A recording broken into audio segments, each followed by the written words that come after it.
Assalamualaikum Cak Jazil, apa Waalaikumsalam. kabar? Sehat selalu Cak? Alhamdulillah sehat. Kita menggunakan masker, selalu untuk mengedukasi selalu menggunakan masker ya Cak ya? Memang ini Tapi ya untuk kedisiplinan dan keselamatan kita. betul, biar lebih jelas kita boleh kali buka aja sambil ngobrol ya Cak ya? Ya boleh, asal ada distancing. Aja distancing betul sekali.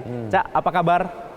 Baik, alhamdulillah sehat selalu. Sehat selalu ya. Kondisi pandemi seperti ini, apa perubahan yang benar-benar terlihat begitu semasa beraktivitas di rumah ataupun di kantornya sekarang nih? Pertama memang karena ada himbauan PSBB ya, pembatasan skala besar karena corona, tentu aktivitas di kantor, karyawan, di DPR ini awalnya memang WFH. Sekarang sudah berangsur pulih. Aha. Kalau saya pribadi tidak banyak berubah. Ya, Saya melihat pandemi ini memang sesuatu yang harus kita hindari, tetapi tidak harus kita takuti, ya. bahkan berlebihan begitu enggak.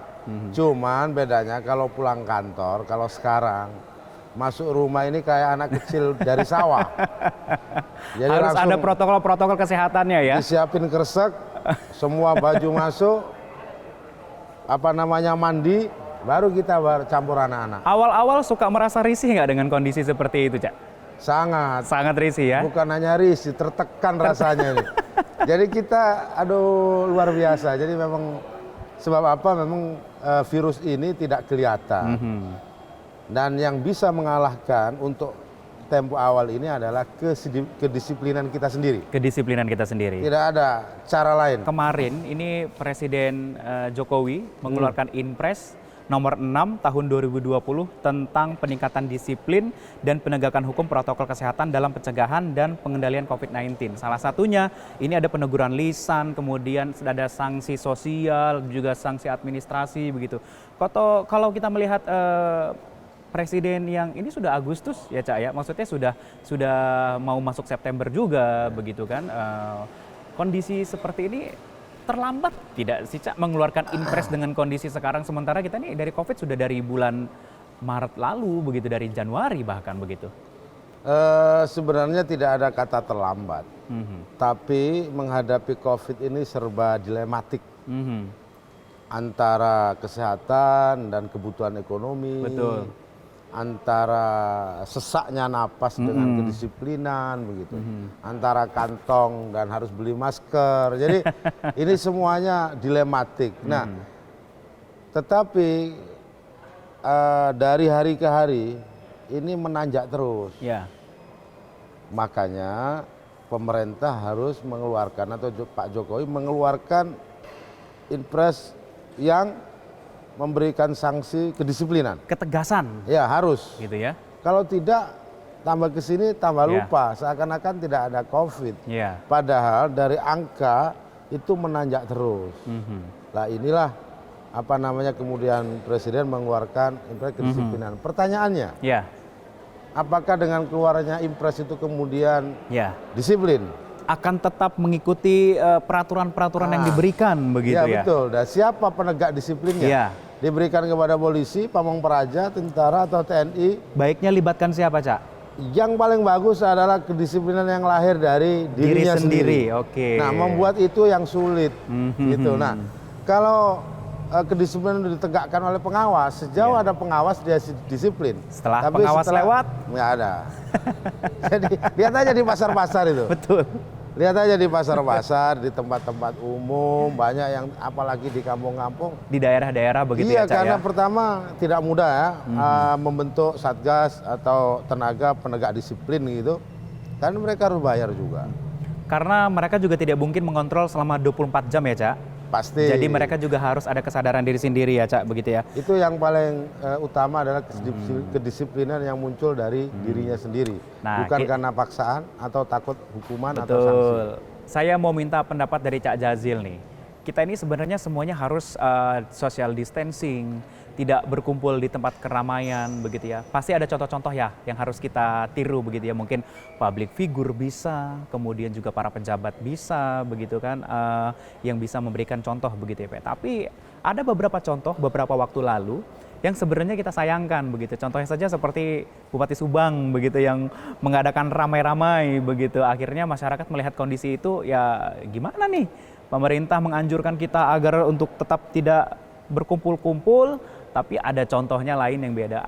Apa, Cak? Pandangan ketika ramai-ramai kemarin di media seperti itu, Cak? Ya memang masyarakat ini kan melihat contoh ya. Siapa contoh di tengah masyarakat? Pertama adalah tokoh masyarakat, pejabat publik, mungkin saja artis, mungkin presenter TV atau siapapun, karena masyarakat itu melihat, mengasosiasi, loh kok mereka nggak pakai gitu. Sementara mereka yang sering terlihat di TV begitu. Persis. Ya. Nah, ini yang kemudian melemahkan kesadaran masyarakat untuk disiplin gitu. Jadi saya menghimbau, saya pun terkadang terus terang ya, mungkin ada kegiatan yang disengaja atau tidak disengaja oleh pejabat itu, lupa tidak pakai masker, atau memang setting awalnya pakai masker, tiba-tiba yang datang banyak. Jadi gimana coba? Iya. Jadi itu juga tidak mudah mengelola keadaan di ketika pandemi, ketika mengadakan acara begitu. Makanya dihimbau tidak ada acara-acara publik yang sifatnya keramaian. Kan tidak ada konser-konser, tidak ada.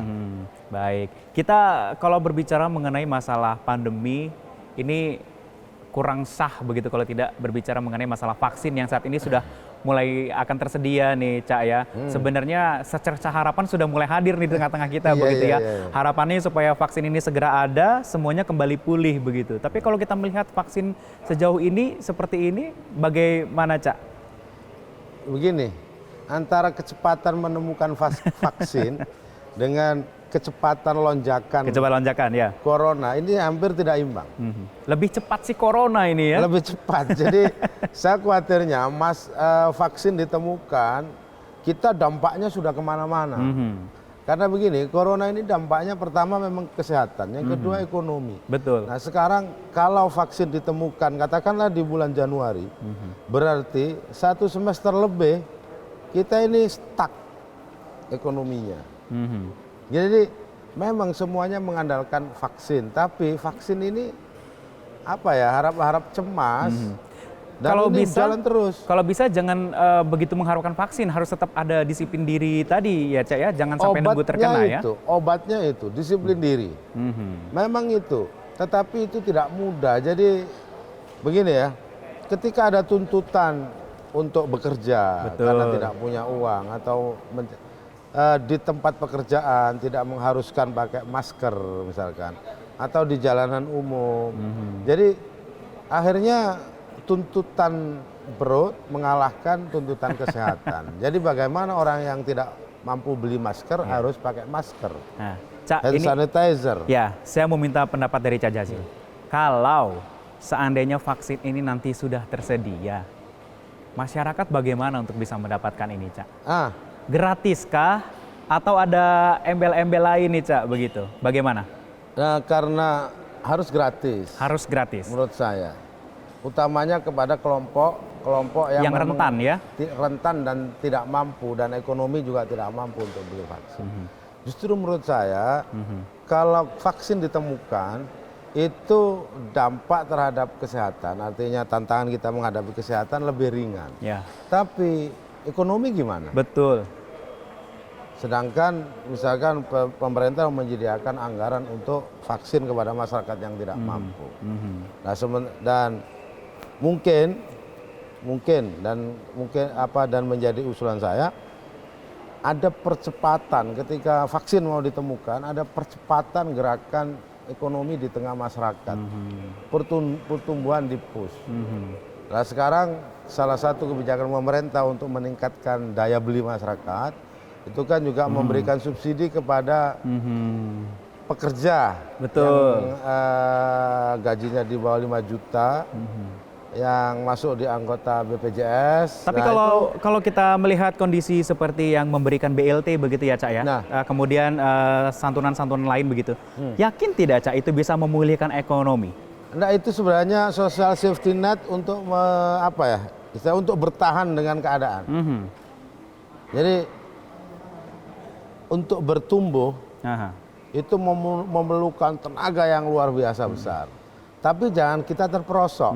Nah, kita cara bertahannya itu pemerintah memberikan apa namanya? Salah satu support dari subsidi, pemerintah begitu ya, Cak? insentif Iya. kepada agar apa tidak jatuh. Sebab kalau ini juga salah sasaran, kalau kegiatan ini tidak sampai pada tujuan, ini jatuh. Perekonomian ini jatuh lebih dalam lagi.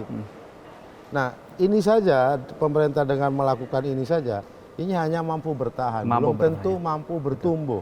Kita harapkan semoga kita bisa semua melewati kondisi seperti ini, meskipun nanti kalau seandainya vaksin akan tersedia, kita semua bisa mendapatkan dan juga nanti akan bisa kembali memulihkan ekonomi, begitu ya, Cak ya? Betul, dan optimisme tidak boleh hilang. Betul. Cak, ini saya sudah main-main ke kantornya begitu, tapi kayaknya Ya, ini terhormat di lobi. sekali gitu ya, Jak TV bisa diajak berkunjung ke ruangan gitu. Saya boleh main-main ke ruangannya, Cak? Oh, silakan. Kita boleh ke sana ya, Cak? Boleh, Mari, boleh. ayo, Dengan senang silakan. hati ya. Iya.